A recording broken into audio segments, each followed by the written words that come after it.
18তম আন্তৰ্জাতিক নাৰী দিৱস উদযাপন গোসাইগাঁও মহকুমাৰ অন্তৰ্গত হাৰাপুতা খেলপথাৰত 18তম আন্তৰ্জাতিক নাৰী দিৱস উদযাপন কৰা হয়। সদৌ অসম সান্তালী মহিলা সমিতি উদ্যোগত আৰু গোসাইগাঁও মহিলা সমিতি সহযোগত দুদিনীয়া বৰ্ণাঢ্য কাৰ্যসূচীৰে হাৰাপুতা খেলপথাৰত আন্তৰ্জাতিক নাৰী দিৱস উদযাপন কৰা হয়। উক্ত আন্তৰ্জাতিক নাৰী দিৱস উদযাপন কৰা মুকলি সভাত উপস্থিত থাকে গোসাইগাঁও মহাবিদ্যালয়ৰ অধ্যাপিকা ডাক্তৰ ৰেজিনা মাৰতি আৰু লগতে আদিবাসী উন্নয়ন পৰিষদৰ অধ্যক্ষ অসীম হাজদা আৰু লগতে উপস্থিত থাকে গোসাইগাঁওবাসী ৰাইজসকল উপস্থিত থাকে। বিশ্ব নাৰী দিৱস উপলক্ষে সমগ্ৰ বিশ্বৰ নাৰী সমাজক মই শুভেচ্ছা জ্ঞাপন কৰিছোঁ আৰু আজি সঁচাকৈ নাৰীৰ এটা বিশেষ দিন আৰু এই দিনতে নাৰীৰ যি সংকল্প নাৰী সমাজৰ জাতিৰ দেশৰ এটা অবিচ্ছেদ্য অংগ আৰু নাৰী অবিহনে যিকোনো কাম আধৰুৱা হৈ থাকে। গতিকে আমি নাৰীক অগ্ৰাধিকাৰ দিব লাগে, নাৰীক অধিকাৰ দিব লাগিব যাতে নাৰী সমাজেও দেশৰ কাৰণে জাতিৰ কাৰণে সমাজৰ কাৰণে ঘৰৰ কাৰণে যাতে সুচাৰুৰূপে কাম কৰি যাব পাৰে আৰু আমি পুৰুষসকলেও নাৰীসকলক অগ্ৰাধিকাৰ দিব লাগে, সম অধিকাৰ দিব লাগে। কিয়নো বহু ক্ষেত্ৰত দেখা যায়, বহু জাগাত দেখা যায় নাৰীক অপমান কৰে, কিন্তু আচলতে সেইটো খুবেই দুৰ্ভাগ্যজনক কথা।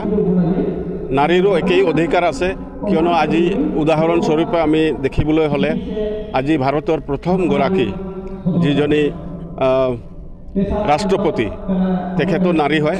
গতিকে এটা ডাঙৰ এক্সাম্পল আৰু নিশ্চয়কৈ নাৰীক সন্মান কৰিবলৈ সকলোৱে শিকিব লাগে আৰু শিকাও উচিত আৰু সমাজেও নাৰীক অগ্ৰাধিকাৰ দিব লাগে। এইটো 100% সঁচা কথা, কিয়নো নাৰী অবিহনে যিকোনো কাম আধৰুৱা হৈ থাকে, এইটো আমি সকলোৱে জানো। গতিকে পুৰুষৰ লগে লগেই পুৰুষৰ সমানভাৱে নাৰীয়ে আগবাঢ়িব পাৰে। গতিকে আমি পুৰুষসকলে নাৰীকো আমি অগ্ৰাধিকাৰ দিয়াটো উচিত। আৰু মই এইটো প্ৰগ্ৰামত আহিছোঁ, ভাল লাগি আছে আৰু ইয়াতে আমি এইটোৱে আলোচনা কৰিব বিচাৰিছোঁ বা এইটোৱে আমি একজোট হৈছোঁ যাতে আমি এনকাৰেজ কৰিব পাৰোঁ আৰু যি ক্ষেত্ৰত আমি পিছ পৰি বহুত ক্ষেত্ৰত বহুত জেগাত চালে মানে বহুত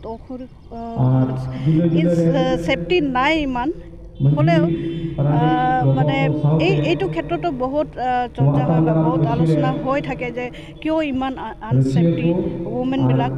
কিন্তু আমাৰ ফালৰ পৰাও আমিও চেষ্টা কৰিব লাগিব যে আমি এইবিলাক ক্ষেত্ৰত আমি কেনেকৈ ছেফটিত থাকিব পাৰিম, কি কৰিলে আমি ছেফটিত থাকিব পাৰিম আৰু কোনটো কাক এপ্ৰ'চ কৰিলে বা আমি ছেফটি থাকিব পাৰিম, এইবিলাক এৱাৰনেছ আৰু এইবিলাক বিষয়ত আলোচনা থাকিব লাগিব আৰু গাইডেঞ্চো থাকিব লাগিব চিনিয়ৰ।